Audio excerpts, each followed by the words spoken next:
അല്ല, ഞാൻ ചോദിക്കട്ടെ, പ്രയോറിറ്റി ഇല്ലേ ഗവൺമെൻറ്റിന്? മുഖ്യമന്ത്രി നിലമ്പൂരിൽ വന്ന് പറഞ്ഞാൽ എന്താ? കേരളം ധനപ്രതിസന്ധിയിലാണ് എന്ന് പറയുന്നത് വികസന വിരുദ്ധരാണെന്നാണ്.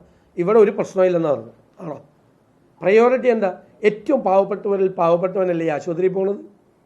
അവൻ നൂലും എക്യുപ്മെൻസും മരുന്നും പുറത്തുനിന്ന് എഴുതുന്ന മരുന്നും മേടിച്ചുകൊണ്ട് ചെല്ലണം ആശുപത്രി.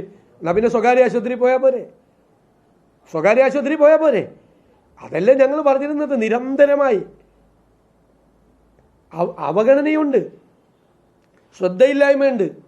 എന്നിട്ട് 15 കൊല്ലം മുമ്പുള്ള പേഷ്യൻസിൻ്റെ ഇപ്പോഴത്തെ പേഷ്യൻസിൻ്റെ താരതമ്യപ്പെടുത്തി പറയുക, പുരോഗതി കാണിക്കാൻ. എന്നാൽ പിന്നെ ഒരു 25 കൊല്ലം ആയിക്കോട്ടെ, കമ്പയർ 25 കൊല്ലം മുമ്പുള്ള സ്ഥിതി. ഹെൽത്ത് കമ്മീഷൻ പ്രധാനപ്പെട്ട പൊതുജന ആരോഗ്യ വിദഗ്ധരായ ആളുകളെ ഉൾപ്പെടുത്തി ഉള്ളൊരു കമ്മീഷൻ നാളെ നിലവിൽ വരും. പൊതുജന ആരോഗ്യ വിദഗ്ധരെ ഉൾപ്പെടുത്തി. നേരത്തെ എടുത്ത UDF ഞങ്ങൾ ഈ ഗൗരവതരമായി ഈ വിഷയം ചർച്ച ചെയ്താണ്. നിലമ്പൂർ ഇലക്ഷൻ തൊട്ട് മുമ്പ്, ഇലക്ഷൻ വന്നുകൊണ്ടാണ് ആ കമ്മീഷൻ പത്രസമ്മേളനത്തിൽ അന്നത്തെ കൺവീനർ പറഞ്ഞതാണ് കമ്മീഷൻ. പിന്നെ ഇലക്ഷൻ ആയതുകൊണ്ടാണ് ഞങ്ങൾക്കത് ചെയ്യാൻ പറ്റാതെ പോയത്. നിലമ്പൂർ ഇലക്ഷൻ തൊട്ട് മുമ്പ് കൂടിയ UDF യോഗം ഇത് തീരുമാനിച്ചു. ഹെൽത്ത് കമ്മീഷനും ഹെൽത്ത് കോൺക്ലേവും. ഞാൻ പറഞ്ഞില്ലേ, ഞങ്ങളിത് വളരെ ഗൗരവത്തോടു കൂടി കാണുന്ന, പ്രയോറിറ്റൈസ് ചെയ്ത് കാണുന്ന, മുൻഗണനാ ക്രമത്തിൽ കാണുന്ന സർക്കാരിനെതിരായുള്ള ഏറ്റവും പ്രധാനപ്പെട്ട വിഷയമാണ്. അതുകൊണ്ടാണ് ഇന്നിപ്പോൾ ഈ സംഭവം ഉണ്ടായതുകൊണ്ടല്ല പ്രഖ്യാപിക്കുന്നത്, നേരത്തെ പ്രഖ്യാപിച്ചാണ്. തിരുവനന്തപുരത്ത് തന്നെ വെച്ച് പ്രഖ്യാപിച്ചാണ്. അത് ഇലക്ഷൻ ആയതുകൊണ്ട് ഇപ്പോൾ നാളെ അത് നിലവിൽ വരും, അവർ സ്റ്റഡി ചെയ്യും. ഇതാണ് ആ ഡോക്ടർ പറഞ്ഞത്. സത്യാവസ്ഥ സൂപ്രണ്ടൊന്നും പറയുന്നില്ല, പേടിയാണ്, എല്ലാവർക്കും ഭയമാണ്, പുറത്തു പറയാൻ വേണ്ടി ഭയമാണ്. ഇന്ന് മന്ത്രി അതല്ലല്ലോ പറഞ്ഞത്. മന്ത്രി അതല്ലല്ലോ, ആദ്യം ഇയാളെ വരട്ടാൻ നോക്കിയല്ലേ?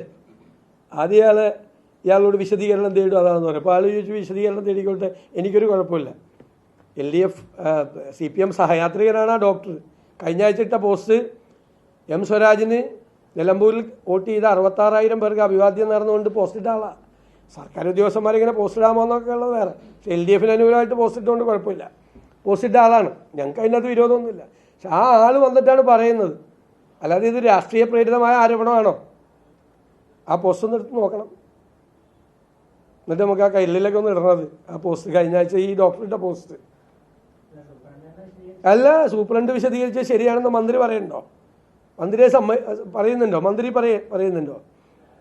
എല്ലാ ഡിപ്പാർട്ട്മെൻറ്റിലും എവിടെയാ മരുന്ന് ഇല്ലാത്തതെന്ന് ചോദിക്കും. ഞങ്ങൾ അറിയിക്കാമെന്ന് പറഞ്ഞു. എത്രയോ സ്ഥലത്ത് അറിയിച്ചു ഞങ്ങൾ മരുന്നില്ലാത്തത്. നിങ്ങൾ ചോദിച്ചു നോക്ക്, പല സ്ഥലത്തും മരുന്നില്ല. അതൊക്കെ സമ്മർദ്ദങ്ങളുണ്ടാവും, പലതരത്തിലുള്ള സമ്മർദ്ദങ്ങൾ. ഗവൺമെൻറ് ഡോക്ടറല്ലേ, ഏതെല്ലാം തരത്തിൽ സമ്മർദ്ദം ഉണ്ടാവും. എന്നിട്ടും അദ്ദേഹം അതിൻ്റെ അകത്ത് ഉറച്ചു നിൽക്കുകയല്ലേ. ഇന്നലെ പറഞ്ഞതിനേക്കാൾ ശക്തിയായിട്ടല്ലേ ഇന്ന് അദ്ദേഹം മാധ്യമപ്രവർത്തകരോട് പറഞ്ഞത്. ശക്തി, അതൊരു യാഥാർത്ഥ്യമാണ്, നമുക്കറിയാവുന്ന കാര്യമാണ്. ഞങ്ങൾക്കിത് അത്ഭുതമല്ല. കാരണം ഞങ്ങൾ നിരന്തരമായി പറഞ്ഞുകൊണ്ടിരിക്കുകയാണ്. നിങ്ങളിതൊന്നും ശ്രദ്ധിക്കാത്തതുകൊണ്ടാണ് നമ്മളിത് പറയുമ്പോൾ ഇതൊന്നും വലിയ വാർത്തയാക്കാത്തത്. ഞാൻ കഴിഞ്ഞ ആഴ്ച ഇത് 3 പ്രസംഗത്തിൽ ഇത് ആവർത്തിച്ച് തിരുവനന്തപുരത്ത് തലസ്ഥാന നഗരിയിൽ പറഞ്ഞ കാര്യമാണ്. ഞാൻ റെക്കോർഡ് തരാം കംപ്ലീറ്റ് ആയിട്ട്. എത്ര പ്രാവശ്യം നിയമസഭയിൽ കൊണ്ടുവന്നതിൻ്റെ റെക്കോർഡ് മുഴുവൻ എൻ്റെ കയ്യിലുണ്ട്. എത്ര പ്രാവശ്യം നിയമസഭയിൽ കൊണ്ടുവന്ന്. അവരിപ്പോഴും വളരെ പരിഹാസത്തോടുള്ള മറുപടിയാണ്. നമ്മൾ ഇതുപോലത്തെ വിഷയം കൊണ്ടുവരുമ്പോൾ പരിഹസിച്ചുകൊണ്ടാണ് സംസാരിക്കുന്നത്. പരിഹസിച്ചുകൊണ്ടാണ് സംസാരിക്കാറുള്ളത്. ഞങ്ങളൊന്നും പറയാറില്ല, തിരിച്ചൊന്നും പറയാറില്ല. പക്ഷേ നമ്മൾ ഈ വിഷയം കൊണ്ടുവന്നിട്ടുണ്ട് നിരവധി പ്രാവശ്യം. നിങ്ങൾ നോക്ക്, ഞാൻ ഈ പറയുന്ന പദ്ധതികളെല്ലാം പോയില്ലേ ഇപ്പോൾ. കാരുണ്യ പദ്ധതി, സുരക്ഷാ പദ്ധതി ഉൾപ്പെടെ ആരോഗ്യ കിരണവും ഹൃദ്യവും ഒന്നുമില്ല, ഒന്നിനും പൈസയില്ല. ഏകദേശം 1800 കോടിയോളം രൂപ കാരുണ്യ പദ്ധതിക്ക് കൊടുക്കാനുണ്ട്. പല സ്വകാര്യ ആശുപത്രികളും ഈ കാസ്പിൻ്റെ കാർഡ് സ്വീകരിക്കുന്നില്ല.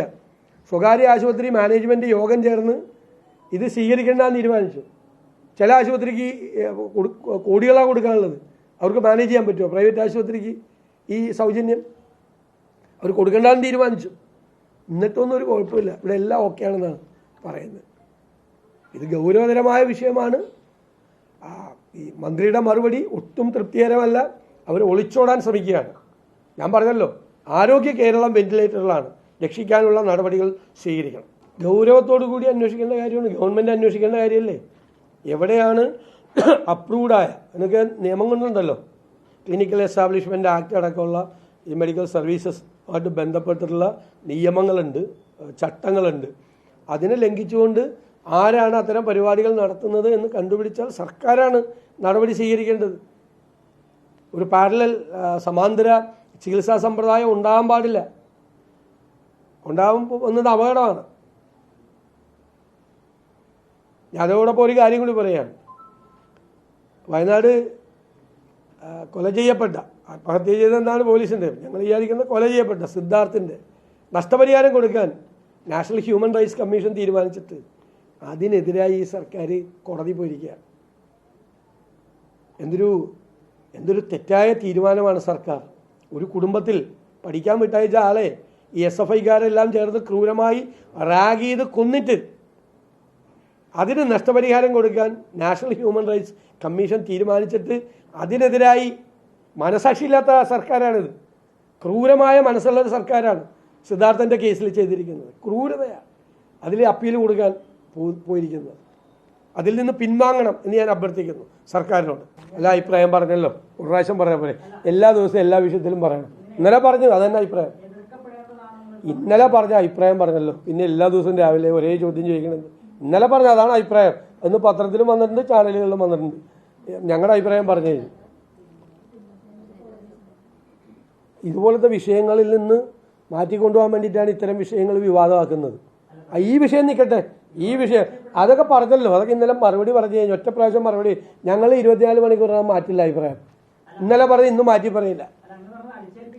ഇന്നലെ പറഞ്ഞുവല്ലോ, ഇന്നലെ അഭിപ്രായം പറഞ്ഞല്ലോ. ഇന്ന് ഇത് നിൽക്കട്ടെ, ഇതിൽ നിന്ന് വിഷയം മാറ്റിക്കൊണ്ടുപോകണ്ട. ഇത് നിൽക്കട്ടെ. ഇത് ജനങ്ങളെ ബാധിക്കുന്ന, ഗൗരവതരമായി ബാധിക്കുന്ന, മറ്റത് വർഗീയതയാണ്, വർഗീയത ഉണ്ടാക്കാൻ ശ്രമിക്കുന്നത്, അതിന് വളം വെച്ചു കൊടുക്കുകയാണ്. ഇതല്ലല്ലോ, ഇത് സാധാരണക്കാരെ ബാധിക്കുന്ന, നിവർത്തിയില്ലാത്തവനെ ബാധിക്കുന്ന. ഒരു നിവർത്തിയില്ലാത്തത് കൊണ്ടാണ് സർക്കാർ ആശുപത്രിയിൽ പോകുന്നത്. അവരെ ബാധിക്കുകയാണ്. ഒരു നിവർത്തിയുള്ളവരൊക്കെ ഈ ഡോക്ടർ പറഞ്ഞതുപോലെ അവിടെ ഇതൊക്കെയാണെന്ന് പറയുമ്പോൾ സ്വകാര്യ ആശുപത്രി പോകുന്നുണ്ട്. ഒരു നിവർത്തിയില്ലാത്ത പാവങ്ങളാണ് 5-6 മാസമായിട്ട് സർജറി നടത്താൻ വേണ്ടി കാത്തിരിക്കുന്നത്, ഒരു സെറ്റപ്പും ഇല്ലാതെ. അവരുടെ കാര്യം ചർച്ച ചെയ്യട്ടെ. ഞാൻ എൻ്റെ അഭിപ്രായം പറഞ്ഞല്ലോ, നേരത്തെ പറഞ്ഞു കഴിഞ്ഞു. എല്ലാ ദിവസവും ചോദിക്കരുത് അഭിപ്രായം. ഒരഭിപ്രായം പറഞ്ഞു കഴിഞ്ഞു, നേരത്തെ പറഞ്ഞു. അതൊക്കെ ഹൈക്കമാൻഡാണ്. ഓരോരുത്തർ പറയുന്ന അനുസരിച്ച് ഞാൻ അതിൻ്റെ മറുപടി പറയുന്ന ആളല്ല. എൻ്റെ അഭിപ്രായം നേരത്തെ പറഞ്ഞു കഴിഞ്ഞ്. എല്ലാ ദിവസവും വന്നിട്ട് ശശി തരൂർ എന്തായി, അൻവർ എന്തായി, മറ്റേ സൂംബ ഡാൻസ് എന്തായെന്ന് ചോദിക്കേണ്ട കാര്യമില്ല. അതിനെക്കുറിച്ചൊക്കെ എല്ലാ ദിവസവും അഭിപ്രായം പറഞ്ഞു. ഇന്ന് ആരോഗ്യരംഗം, ആരോഗ്യ കേരളം വെന്റിലേറ്ററിലാണ്. അതാണ് പ്രതിപക്ഷത്തിൻ്റെ. അത് വന്നാൽ മതി. നിങ്ങൾ ചർച്ച ചെയ്തു കിട്ടിയല്ല, എന്നിട്ട് ബേഷായിട്ട് കിട്ടിയല്ലേ ചർച്ച ചെയ്തിട്ട്. പ്രതിഷേധം ഉണ്ടാവും, അന്വേഷണം നടക്കും. ഞങ്ങൾ വേറെ കുറേ കൂടി വ്യത്യസ്തമായ രീതിയിലാണ്, കേരളത്തിൽ ഒരു പ്രതിപക്ഷവും ചെയ്യാത്ത രീതിയിലാണ് ഞങ്ങൾ ഹെൽത്ത് കമ്മീഷനെ പ്രഖ്യാപിച്ച് ഹെൽത്ത് കോൺക്ലേവ് കൂടി നടത്തി. സമാന്തരമായി സ്വാഭാവികമായിട്ടുള്ള പ്രതിഷേധങ്ങളും സമരങ്ങളൊക്കെ ഉണ്ടാവും. ഞാൻ കോഴിക്കോട് മെഡിക്കൽ കോളേജിൻ്റെ ഒരു ബുക്കുണ്ട്, ലിസ്റ്റ് പിഴവുകൾ, ആലപ്പുഴ മെഡിക്കൽ കോളേജ്. ഞാനതൊന്നും സമയക്കുറവ് മൂലം പറയുന്നില്ല, അത് മാത്രമാണ്. മൊത്തത്തിൽ ഇതാണ് കേരളം.